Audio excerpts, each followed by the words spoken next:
एक विशेष टाइप पढ़ेंगे, करंट का एक विशेष टाइप, अल्टरनेटिंग करंट। इसी को शॉर्ट में बोलते हैं AC, A फॉर अल्टरनेट और C फॉर करंट।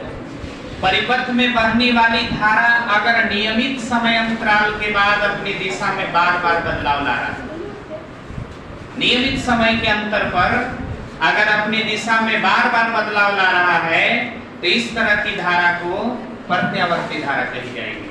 अब इसका मतलब क्या है? तो मान लो कि 1 सेकंड तक विद्युत धारा का दिशा रहा ई छोर से ई छोर की ओर, फिर अगले सेकंड में विद्युत धारा की दिशा हो गई ई छोर से ई छोर की ओर। माने 1 सेकंड इधर फ्लो कर रहा है, फिर 1 सेकंड इधर फ्लो कर रहा है, फिर 1 सेकंड इधर फ्लो कर रहा है, फिर 1 सेकंड इधर फ्लो कर रहा है।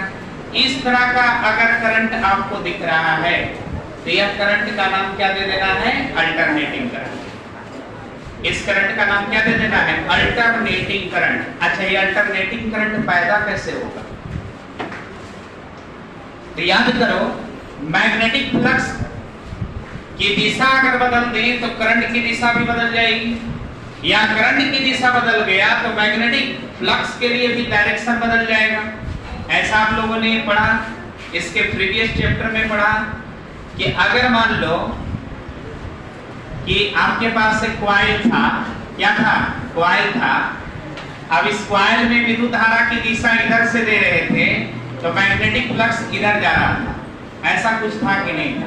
अब इधर से जा रहे थे तो मैग्नेटिक फ्लक्स इधर आ रहा था कि नहीं आ रहा था? यानी मैग्नेटिक फ्लक्स में अगर हम बदलाव करें तो ऐसे कंडीशन में विद्युत धारा का डायरेक्शन भी क्या हो जाएगा? चेंज हो जाएगा। क्या हो जाएगा? चेंज। अब कैसे पैदा करना है अल्टरनेटिंग करंट, इस बात को ध्यान से समझना। कैसे अल्टरनेटिंग करंट को हम लोग क्रिएट करते हैं, इसको ध्यान से समझना है। कॉपी लाइए, बस बेस चीजें दिमाग में बैठा लो, पूरा अल्टरनेटिंग करंट का मैप आपके दिमाग में आ जाएगा।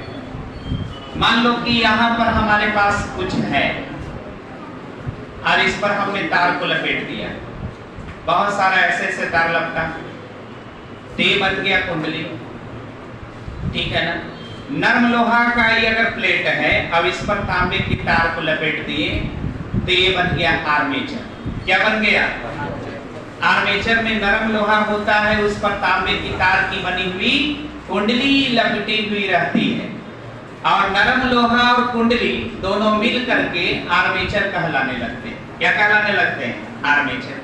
तो ये मान लो कि इस पर हमने तांबे की तार को क्या कर दिया है? लपेट दिया है। अब बताइए, मान लो कि मैग्नेटिक फ्लक्स ऐसे गुजर रहा है, ऐसे गुजर रहा है, यानी अभी प्रवेश किस क्षेत्र से हो रहा है? इस क्षेत्र में इन कर रहा है, अब इस क्षेत्र से आउट होगा, यानी इस क्षेत्र में प्रवेश करेगा, अब इस क्षेत्र से बाहर निकलेगा। ध्यान से देख लीजिए, अगर हम इसको घुमाना शुरू करें तो होगा क्या? तो अभी एरिया बड़ा है, अभी एरिया बड़ा है, ये हमारा मैग्नेटिक फ्लक्स कांस्टेंट है। मैग्नेटिक फील्ड लाइंस क्या है? कांस्टेंट। जो अंगुलियों से हम इशारा कर रहे हैं ना, वो मैग्नेटिक फील्ड लाइंस है। वो क्या है? मैग्नेटिक फील्ड लाइंस है। तो मैग्नेटिक फील्ड लाइंस जो है ऐसे जा रहा है। अब ये है कॉइल, अब ये है कॉइल का एरिया, ये कौन है? कॉइल का एरिया। तो अभी किस एरिया से प्रवेश किया? इस एरिया से प्रवेश कर गए।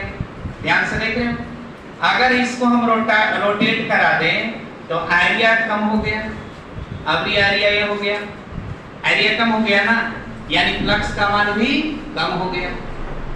फ्लक्स का फार्मूला क्या होता है? BA cos theta. एरिया कम होगा, फ्लक्स कम होगा। तो ऐसे था तो फ्लक्स मैक्सिमम था, और क्रॉसिंग साइड क्या थी? ये वाला, ए साइड से प्रवेश किया और ऐसे घूमने लगा तो एरिया कम हो गया, फ्लक्स कम हो गया, फ्लक्स कम हो गया, यानी फ्लक्स चेंज कर गया। अब फ्लक्स चेंज करेगा तो एक करंट पैदा करेगा, फ्लक्स चेंज करेगा तो क्या पैदा करेगा? एक करंट पैदा करेगा। फ्लक्स चेंज से, मैग्नेटिक फ्लक्स के बदलाव से जो करंट बनती है उसको इंड्यूस्ड करंट कहते हैं। क्या कहते हैं? Induced current. फैराडे ने इसको स्पष्ट बताया था। तो ऐसे घुमाए, फ्लक्स चेंज घट करके कम हो गया, फिर ऐसे घुमा रहे हैं तो फ्लक्स बढ़ा, फ्लक्स बढ़ गया, लेकिन साइड चेंज कर गया। अब ये कौन चेंज हो गया? साइड। पहले इधर से पास हो रहा था, अब इधर से पास होगा। तो बताइए फ्लक्स का साइड चेंज हुआ कि नहीं हुआ? अब फ्लक्स का साइड चेंज हो रहा है, फ्लक्स का साइड चेंज हो रहा है तो कॉइल में बहने वाली धारा की दिशा भी क्या होगी? बदलेगी। फ्लक्स के साइड चेंज होने से कुंडली में बहने वाली विद्युत धारा की दिशा भी क्या कर जाएगी? चेंज कर जाएगी। अच्छा, मैग्नेटिक फील्ड लाइंस पैरेलल बनाए हैं, यूनिफॉर्म है, एक समान चुंबकीय क्षेत्र का प्रदर्शन है।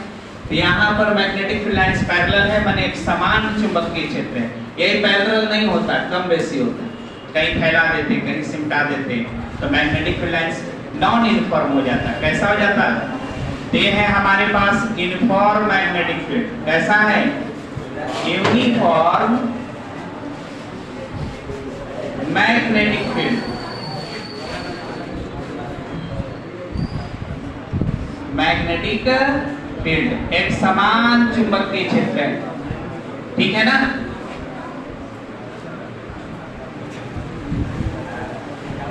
अब इसमें हमने कॉइल रख दिया, इसमें हमने क्या रख दिया? एक कॉइल रख दिया। ध्यान से देखना, कॉइल इसके अंदर रख दिया गया है और कॉइल में मान लो फेरों की संख्या है n। कॉइल में फेरों की संख्या कितना बन रखा है? n। कॉइल में फेरों की संख्या कितने हैं? n टर्म्स, n बार इसको हमने क्या किया है? लपेट दिया। तो कुंडली में फेरों की संख्या कितने हैं? n है। n terms in coil, n terms in coil. Coil में कितने फेरे हैं? n फेरे हैं। अच्छा, कॉइल को हमें घुमाना है, तो घुमाना है किस पर? ऐसे कॉइल रखा है, ऐसे मैग्नेटिक फील्ड लाइन से। ये चित्र हमने बनाया, ये मैग्नेटिक फील्ड लाइंस, ये वाला कॉइल, ये वाला। घुमाएंगे ऐसे नहीं, घुमाएंगे ऐसे। अब ऐसे घूमेगा तो कौन से एक्सिस पर घूम रहा है? y एक्सिस पर। कौन से एक्सिस पर घूम रहा है? y एक्सिस पर। तो इसके लिए हम एक y एक्सिस की कल्पना करेंगे। किसकी कल्पना करेंगे? y एक्सिस की। तो इसके लिए हमने एक y एक्सिस की कल्पना किया। इस एक्सिस पर इसको हम क्या करने जा रहे हैं? रोटेट करने जा रहे हैं। क्या करने जा रहे हैं? रोटेट। देखो इधर अल्टरनेटिंग करंट बहुत एग्जाम के पॉइंट ऑफ व्यू से इंपॉर्टेंट है, तो बढ़िया दिखा देगा इसका जब भी सवाल आएगा। समझ में आई बात? वो जितने भी चैप्टर भौतिकी का एक एक चैप्टर अपने आप में 52 वीर है, ठीक है ना? अब आपको जो दिया जा रहा है वो केवल छोटा छोटा पॉइंट दिया जा रहा है। डेप्थ में जानोगे बुखार छूट जाता है, मयादी वाला टाइफाइड भी उखाड़ देता है। भौतिकी का जब डेप्थ स्टडी में आओगे ना तो बुझा जाएगा। बेसिक जो है जो इंटर में पढ़ाई जाएगी, बेसिक को भी कम से कम बढ़िया से पकड़िए। अब जरा सोचिए, आपका कॉइल इस पर रोटेट कर रहा है, तो रोटेशन हो सकता है इस डायरेक्शन में हो। समझ रहे हो कैसे रोटेट कर रहे हैं?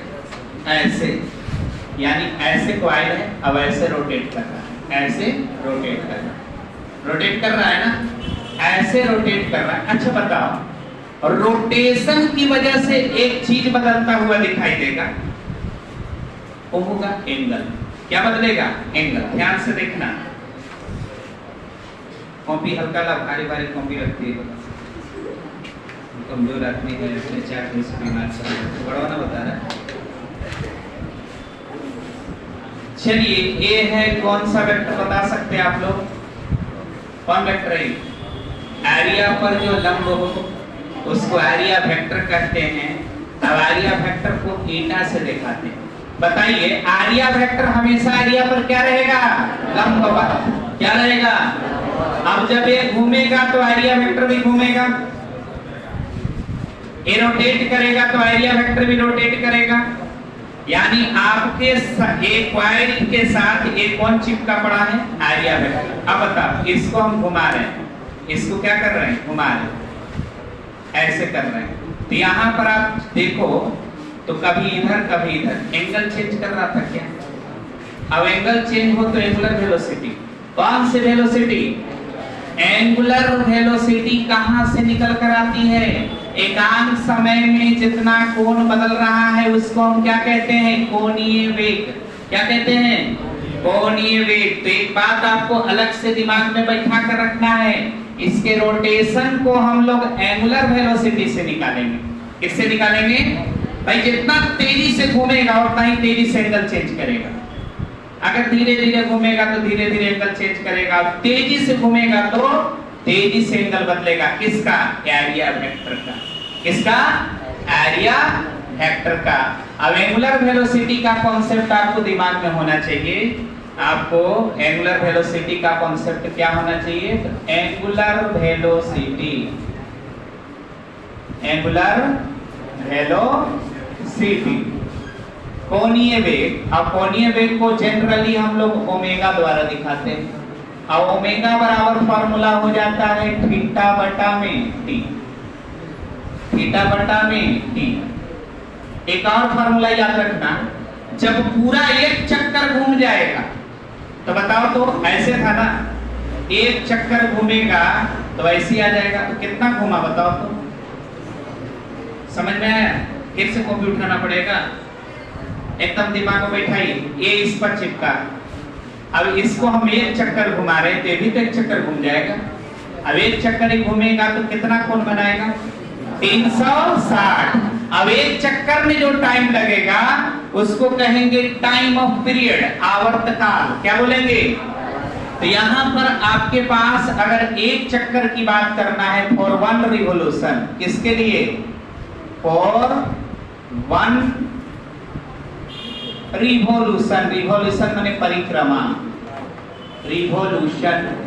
एक चक्र के लिए, एक चक्र के लिए थीटा का मान कितना रखना है? 2 पाई। कितना रखना है? 2 पाई। और टाइम का मान कितना रखना है? Capital T. और कैपिटल टी का नाम क्या देंगे? Time period. क्या नाम देंगे? टाइम पीरियड, आवर्तकाल। क्या कहेंगे? Time period. तो बताइए ओमेगा का नया सूत्र क्या बन जाएगा? 2 पाई बटा में कैपिटल टी। अच्छा, 1 बटा टी को आवर्तकाल के उल्टा को फ्रीक्वेंसी कहा जाता है। क्या कहा जाता है? फ्रीक्वेंसी। क्या कहा जाता है? फ्रीक्वेंसी। यानी इसको हम ऐसे लिख सकते हैं 2 पाई इंटू एफ। 1 बटा टी को हटा के क्या लिख देंगे? एफ। आवर्तकाल के उल्टा को आवृत्ति कहते हैं।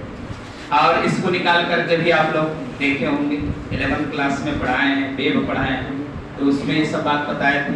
तो ओमेगा का मान याद रखना है, बड़ा यूज होगा ये फॉर्मूला, इस चैप्टर में बहुत यूज होने वाला है। ओमेगा का मान 2 पाई बाई कैपिटल टी या ओमेगा का मान 2 पाई इंटू एफ। बताइए, यहाँ क्वाइल घूम रहा है तो फ्रीक्वेंसी आ जा रही है। अब क्वाइल घूम रहा है तो अल्टरनेट करंट आ रहा है, यानी अल्टरनेटिंग करंट में फ्रीक्वेंसी होती है। क्या होती है? अल्टरनेटिंग करंट की फ्रीक्वेंसी होती है, आवृत्ति होती है। अब इंडियन एसी करंट की जो फ्रीक्वेंसी मानी गई है वो 50 हर्ट्ज माना गया है। क्या माना गया है? 50 हर्ट्ज। भारतीय एसी करंट की जो आवृत्ति है वो औसतन 50 हर्ट्ज मानते हैं। कुछ लोग 60 बोलेंगे, लेकिन औसतन कितना है? 50 हर्ट्ज है। कितना है? हाँ, तो इंडियन एसी करंट, चूंकि क्वाइल घूम रहा है, अब क्वाइल घूम रहा है तो रोटेशन मोशन, और रोटेशन मोशन यानी एंगुलर वेलोसिटी। एंगुलर वेलोसिटी का कनेक्शन किससे है? फ्रीक्वेंसी से है। यानी जो एसी करंट बनेगा उसकी कुछ ना कुछ आवृत्ति होगी। आवृत्ति कितना मैं बता रहा हूँ? 50 हर्ट्ज। कितनी होती है? हाँ, तो इंडियन एसी करंट की फ्रीक्वेंसी डायरेक्ट ऑब्जेक्टिव में पूछ दिया जाएगा कि कितनी होती है, तो आपको जवाब देना पड़ेगा 50 हर्ट्ज। कितना जवाब देना पड़ेगा? 50। चलिए ठीक है, यहाँ तक तो आपके दिमाग में आना चाहिए रोटेशन कैसे हो रहा है, क्वाइल कैसे। अब बताइए, ये मान लो कि मैग्नेटिक फील्ड का मान है B। मैग्नेटिक फील्ड का मान कितना है? B है। और इसके अंदर एक एरिया जैसा दिख रहा है वाला साइड, ये वाला साइड दिख रहा है ना, ये एरिया दिख रहा है। ये एरिया हम मान लेते हैं कि कैपिटल A है। कितना है? Capital A। ये एरिया को हम कितना मान लेते हैं, कैपिटल ए। इस एरिया को कितना मान लेते हैं, कैपिटल ए। और मैग्नेटिक फील्ड कितना है, बी है। अब फेरो की संख्या कितना है, एन है। तो आप मैग्नेटिक फ्लक्स को तो निकालने में माहिर होंगे, मैग्नेटिक फ्लक्स निकाल लो। हेयर मैग्नेटिक फ्लक्स, मेरा राइटिंग भी बिगड़ रहा है।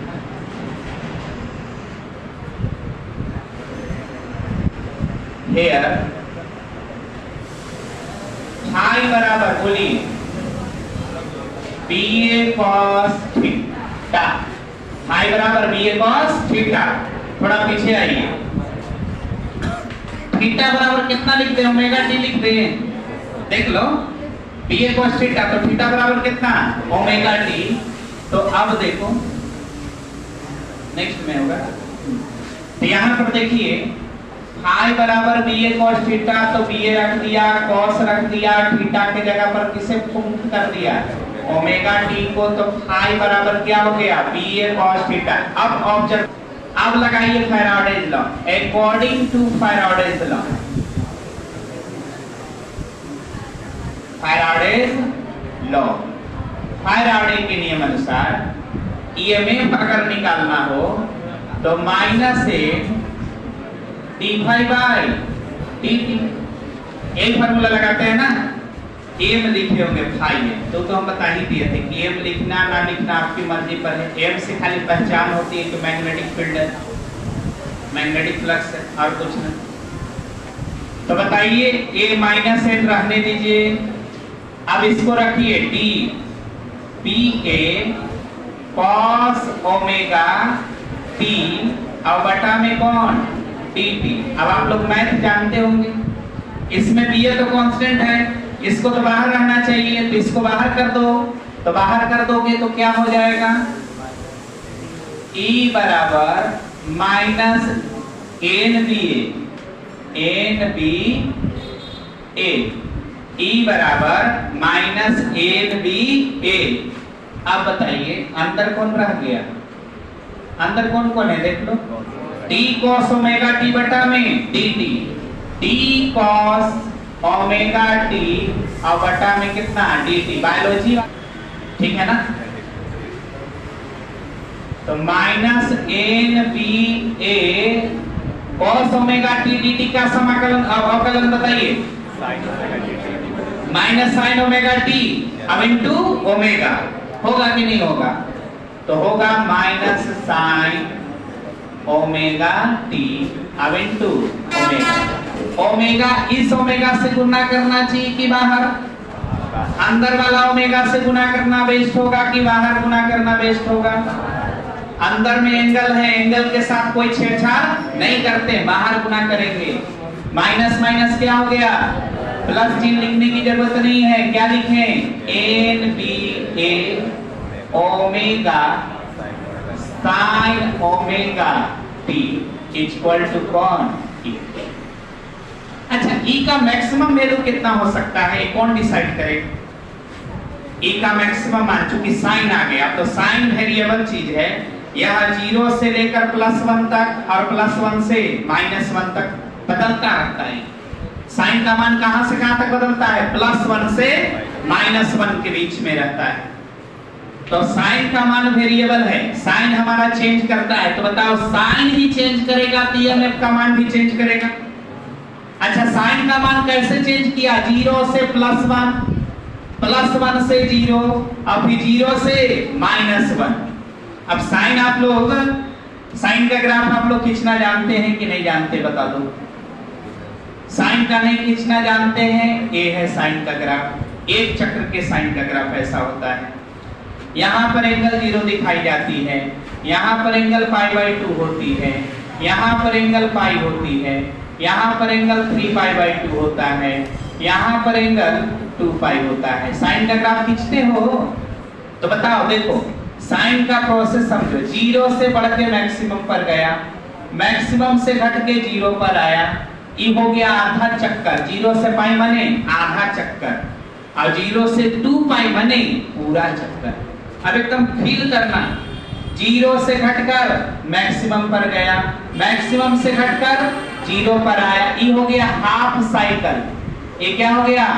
हाफ साइकिल, ये अर्ध चक्र हो गया। अब यहां बताइए फ्लक्स अभी 0, एक घूम गया मैक्सिमम पर गया, कितना घुमा बता सकते आप लोग?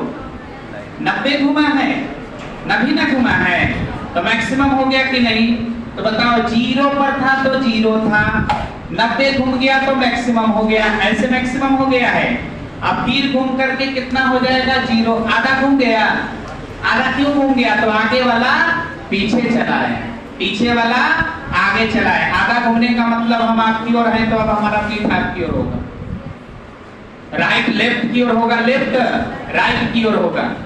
तो बताइए अभी 0, ग्राफ में यहां पर हैं आप, ग्राफ में यहां पर हैं आप। अब घूम करके 90 घूम गए आप, कितना घूम गए? एकदम बड़ा चीज खड़ा हो गया, क्या हो गया? 90। अब फिर जाके पड़ गया 180, कितना हो गया? यानी यहां पर आ गया। अब बताइए डायरेक्शन भी चेंज हो गया, पहले इधर था मैक्सिमम, अब इधर, ठीक है ना? फिर घूमा, बढ़ा, अब बढ़ा तो उल्टा डायरेक्शन में बढ़ा, पहले इधर बढ़ा था ना, अब इधर बढ़ रहा है, पहले ऊपर बढ़ा था अब नीचे बढ़ रहा है। अब यहां से बाद यहां गए, अब फिर घुमा दिए तो कितना हो गया? 0। तो बताइए यहां पर वैल्यू भी बदल रहा है, कभी मैक्सिमम कभी 0, कभी माइनस में मैक्सिमम कभी 0। यानी अल्टरनेटिंग करंट में केवल डायरेक्शन ही बदलता नहीं है, उसके मान भी बढ़ता और घटता रहता है। अल्टरनेटिंग का नहीं हो सकता। तो बताइए ए वाला चीज तो कांस्टेंट है ना, कुंडली में फेरों की संख्या फिक्स, चुंबकीय क्षेत्र फिक्स, एरिया फिक्स, कोणीय वेग फिक्स, ये चीजें कांस्टेंट है, यानी इनको बदलना ही नहीं। तो इनके बदलने से इनका बदलाव पर कोई असर नहीं, ये बदलेगा ही नहीं, तो इसके अकॉर्डिंग तो ये बदलेगा नहीं। बदलेगा किसके अकॉर्डिंग? साइन के अकॉर्डिंग। और साइन का मैक्सिमम वैल्यू कितना होता है? +1। कितना होता है? +1। तो अब देखिए यहां लिखना पड़ेगा 4E max, 4E max। E को E max होना चाहिए, यानी E के जगह पर अगर आप लिखना चाहते हैं E max, अगर आप ऐसा चाहते हैं E को क्या लिखें? E max, तो आपको साइन ओमेगा टी का मान हर हाल में कितना पुट करना पड़ेगा? 1।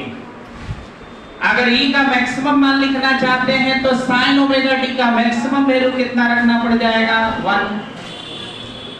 कितना रखना पड़ेगा? 1। तो बताइए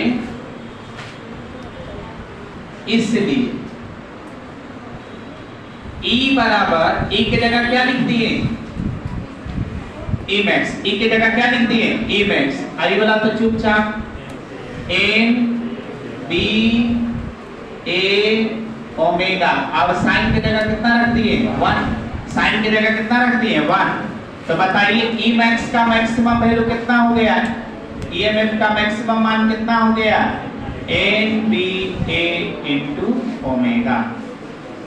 EMF का मैक्सिमम वैल्यू आपसे पूछा जाएगा, तो मैक्सिमम वैल्यू कितना होता है? NBA omega. n कुंडली में फेरों की संख्या, B magnetic field, A coil की एरिया, ओमेगा कोणीय वेग, जिस वेग से मैग्नेटिक फील्ड में कॉइल क्या कर रहा है? रोटेट कर रहा है। तो बताइए मैक्सिमम EMF प्रोड्यूस करने के लिए फार्मूला क्या निकल गया? NBA omega. अब इसी मैक्सिमम को पीक वैल्यू कहा जाता है, शिखर मान कहा जाता है, चोटी मान कहा जाता है, उच्चतम मान कहा जाता है। तीनों बात एक ही, शिखर मान, चोटी मान, उच्चतम मान, सबका सब किसका नाम है? E max को है। और इसके लिए हम लोग एक सिंबल इस्तेमाल करते हैं E नोट। क्या इस्तेमाल करते हैं? E note. इसके लिए एक सिंबल हम लोग लगाते हैं E नोट। याद रखना शिखर मान डिफाइन करने के लिए आ जाएगा, EMF का शिखर मान परिभाषित करें तो सीधा लिख देना EMF के महत्तम मान को ही शिखर मान कहा जाता है।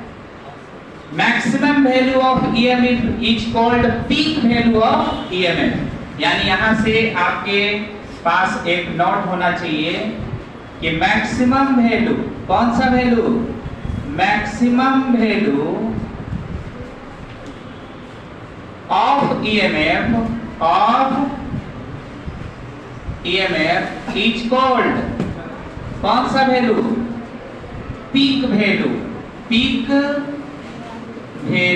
वैल्यू का मतलब शिखर मान। कौन सा मान? शिखर मान या चोटी मान भी कुछ लोग कहेंगे।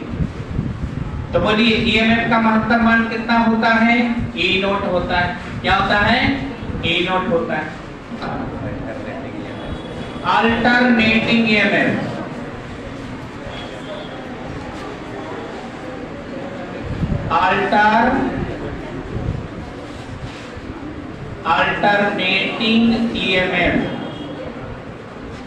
अल्टरनेटिंग ईएमएफ का मान आपसे कोई पूछे तो सीधा बोल देना।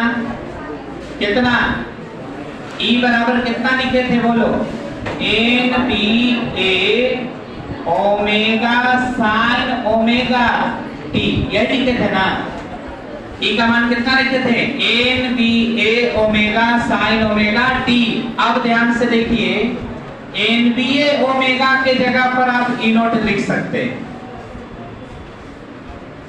NBA ओमेगा की जगह क्या लिख सकते हो? E note.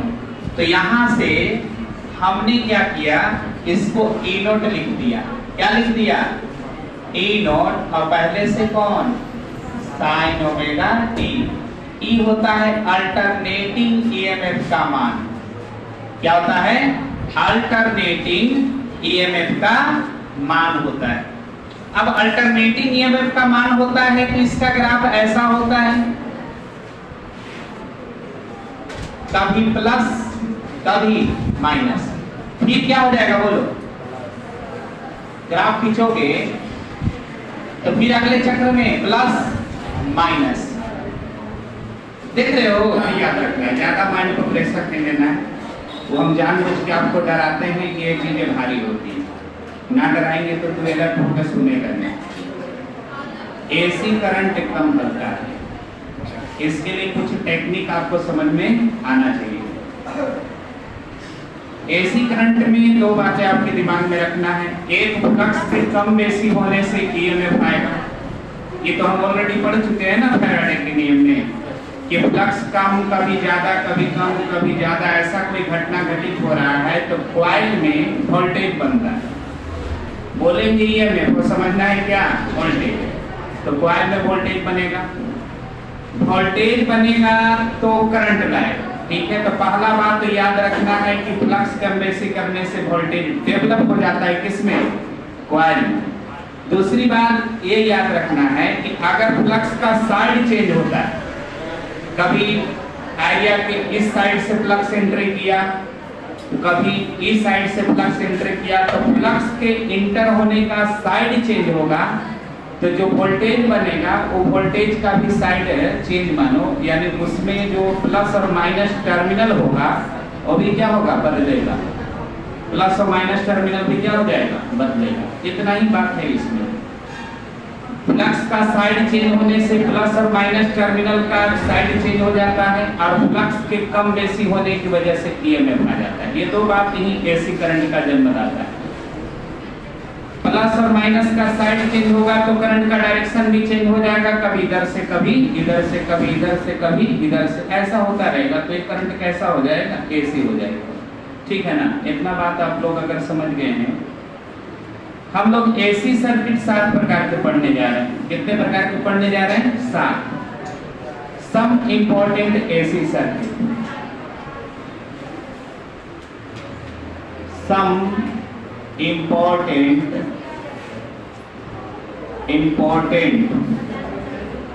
some important AC circuit। important AC circuit। some important AC circuit। सबसे पहला एसी सर्किट के रूप में हम लोग जानेंगे प्योर रेजिस्टिव एसी सर्किट। क्या पढ़ेंगे? Pure resistive AC circuit. Pure resistive AC circuit. दूसरा पढ़ेंगे प्योर कैपेसिटिव। हाँ, हिंदी के चक्कर में मत रहना, इसका हिंदी भी हम वही लिखेंगे जो इंग्लिश लिख रहे हैं।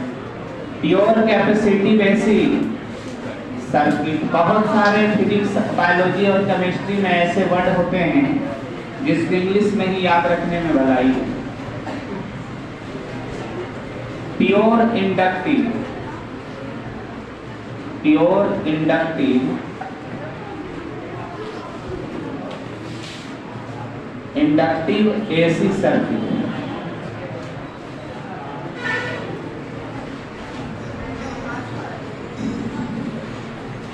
चौथा पढ़ेंगे सीआर एसी सर्किट। हाँ, एसी सर्किट। पांचवा पढ़ेंगे LR AC circuit. LR AC circuit. छठा पढ़ेंगे एलसी एसी सर्किट। आप लोग उतारते चले साथ में, कोई दिक्कत ना है। सातवां पढ़ेंगे एलसीआर एसी सर्किट।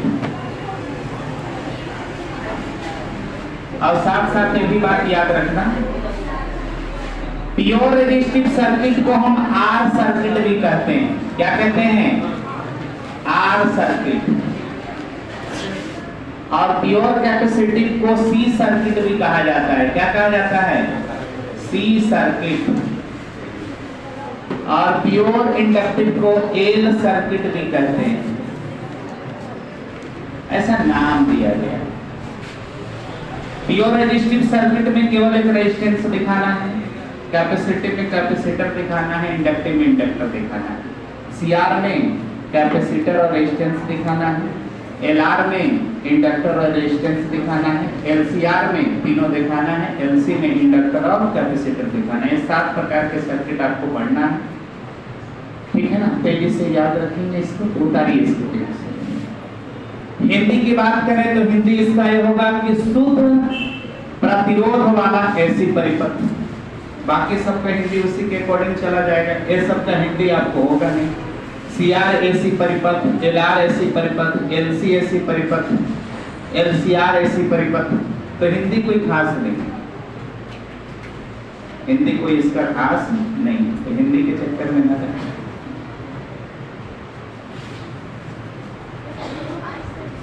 हाँ, सब जगह एक स्पेलिंग है।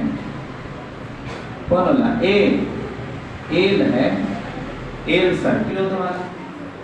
तो हिंदी इसका इंपॉर्टेंट नहीं, याद रखना है resistance, capacitor, inductor, capacitor resistance, inductor resistance, inductor capacitor, inductor capacitor और रेजिस्टेंस तीनों, है ना?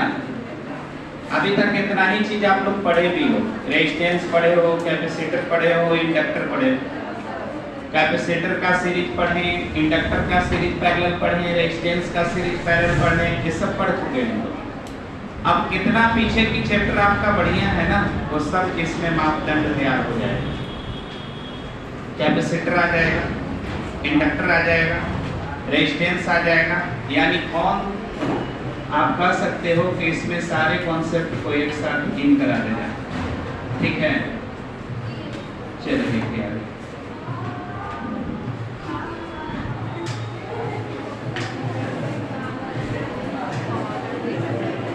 प्योर रेजिस्टिव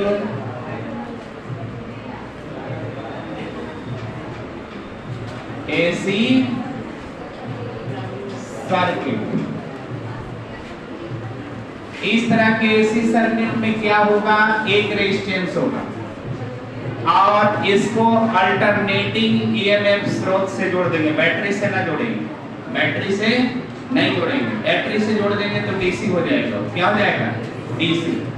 अल्टरनेटिंग ईएमएफ स्रोत से जोड़ने का मतलब कोई ऐसा माध्यम जो एसी करंट पैदा कर रहा है उससे जोड़ना है। एसी करंट पैदा करने वाला जो माध्यम है हमारे यहाँ क्या होता है? जनरेटर होता है या डायनेमो होता है।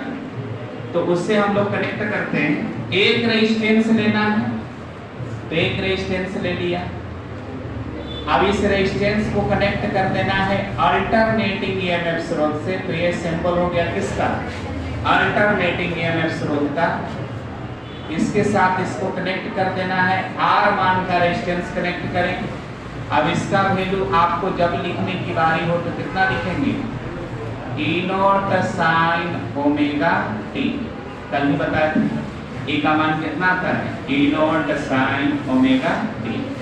अब किसके साथ जुड़ा है, आर के साथ। तो बताइए ये कितना टर्मिनल वोल्टेज देगा।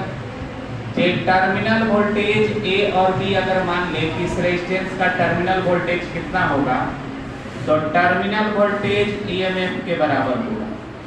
किसके बराबर होगा, ईएमएफ वोल्टेज ही शुद्ध वोल्टेज। तो टर्मिनल पर कितना वोल्टेज स्थापित करेगा, जितना ईएमएफ होगा। यहाँ तक तो बात एकदम क्लियर होना चाहिए। वोल्टेज का दूसरा नाम ईएमएफ है। इन नाम की वजह से हमारा कॉन्सेप्ट इधर से उधर नहीं होना चाहिए। तो ए भी अभी कितना उत्पन्न करेगा, ई के बराबर, एंड आई बराबर आप जानते हैं भी ए बी बटा में आर। आप सोचेंगे कि भी बटा आर जानते हैं, तो भी बटा रहे हैं, ए बी केवल एक खास पहचान बता रहे हैं कि और बी के बीच का वोल्टेज भी है। तो भी ए बी बटा कितना, आर। भी ए बी बराबर, भी बराबर पड़े हो ना यार, तो आई बराबर कितना हो जाएगा, भी बटा आर होगा। अब भी ए बी की जगह कितना रख सकते हो, तो आई हो गया यहाँ पर, भी ए बी की जगह कितना रख दें, तो भी ए बी की जगह पर रख देंगे ई नॉट साइन ओमेगा टी, या भी ए बी की जगह पर कितना रख देंगे, ई। तो ई बटा आर, और ई के जगह पर जब बारी आएगी तो कितना रख देंगे, ई नॉट साइन ओमेगा टी, और बटा कितना, आर। अब थोड़ा यहीं पर ध्यान देना, आई बराबर ई नॉट बटा आर को हम थोड़ा किनारे रख रहे हैं। अब इसको रख रहे हैं थोड़ा किनारे, ऐसा ध्यान से देखना और बताना।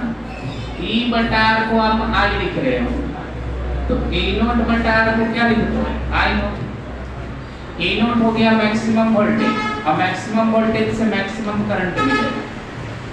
ईएमएफ क्या हो गया, मैक्सिमम। तो यहाँ पर बताइए इसको हम क्या लिख दें, इसके जगह पर क्या लिख सकते हैं, आई नॉट, और बगल में कौन, साइन ओमेगा टी।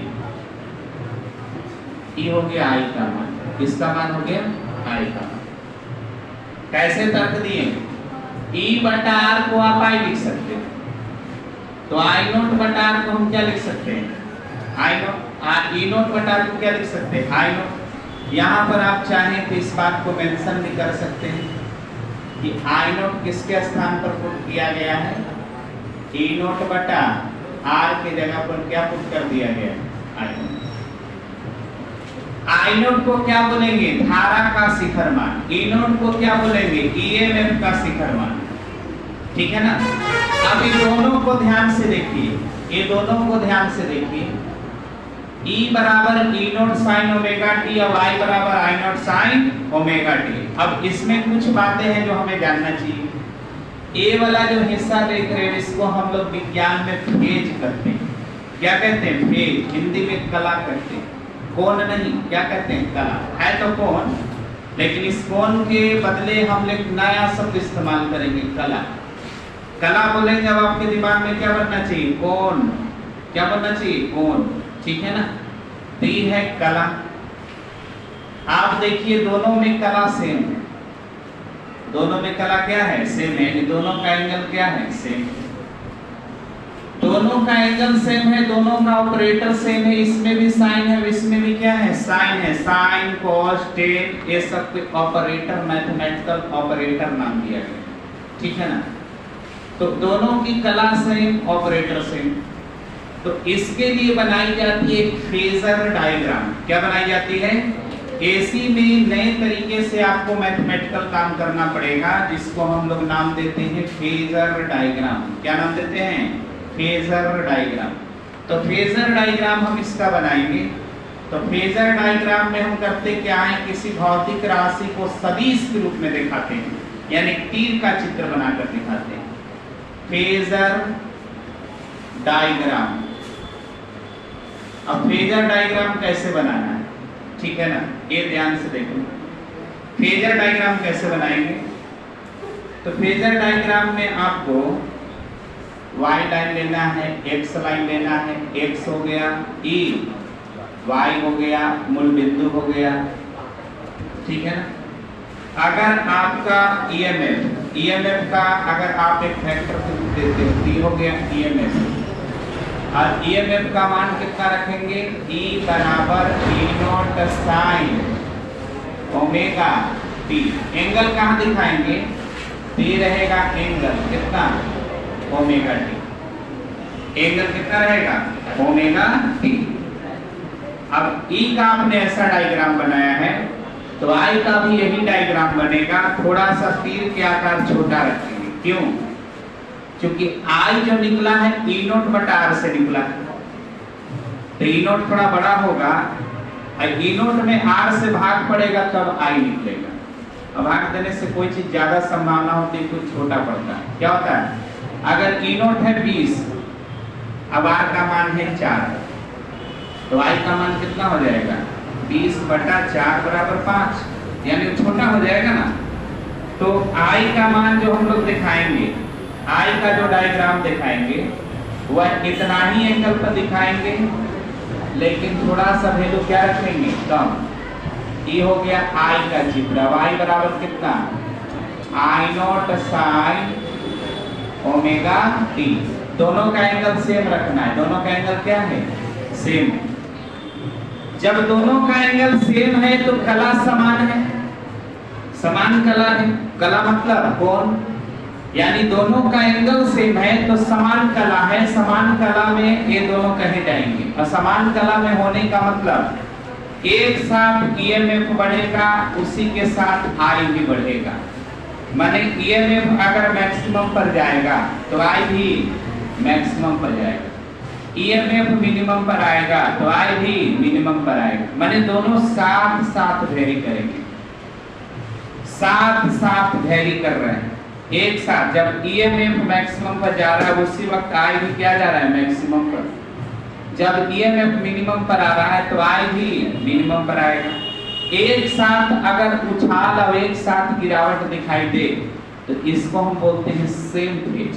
क्या बोलते हैं, और यही अगर ऐसा हो जाए कि EMF जा रहा है मैक्सिमम पर और I रह रहा है मिनिमम पर, जब I जा रहा है मैक्सिमम पर, T आ जा रहा है मिनिमम पर, T हो गया अपोजिट फेज। ये क्या हो गया, अपोजिट फेज। एक जाया गया मैक्सिमम पर, एक रह गया मिनिमम पर, एक अधिकतम हो गया, एक न्यूनतम रह गया।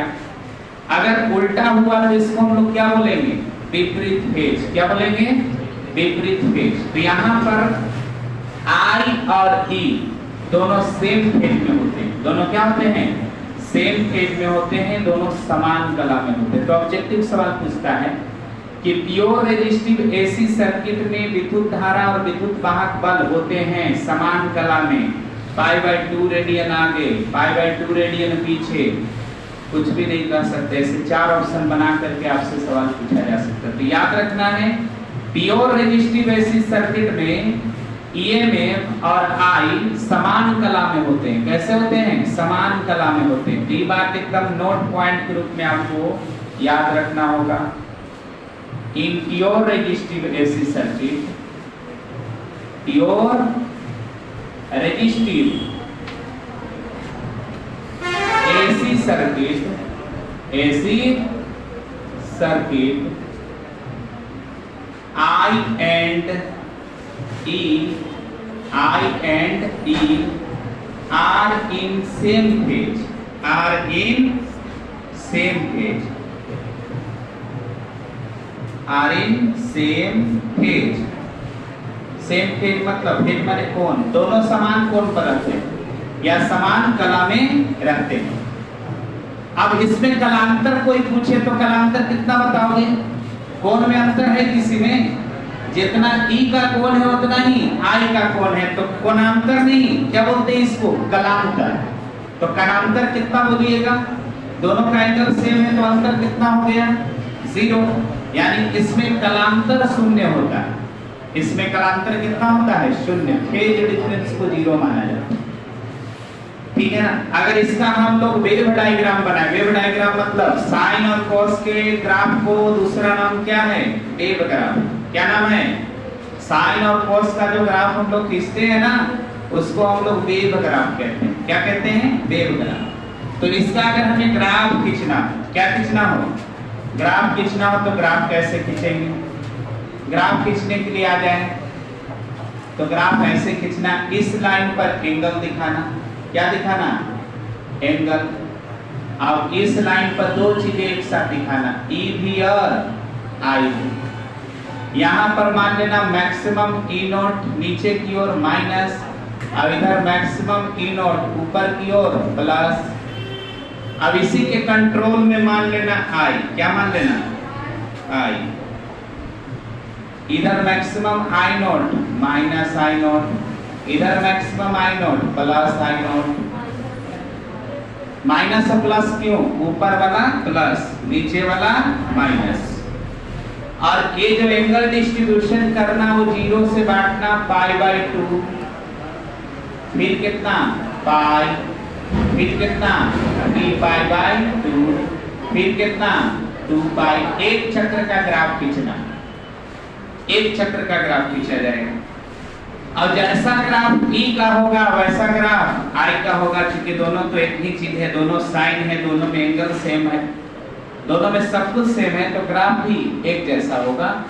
पहले नंबर हम लोग खींचेंगे ग्राफ किसका? E का। और तब खींचेंगे किसका?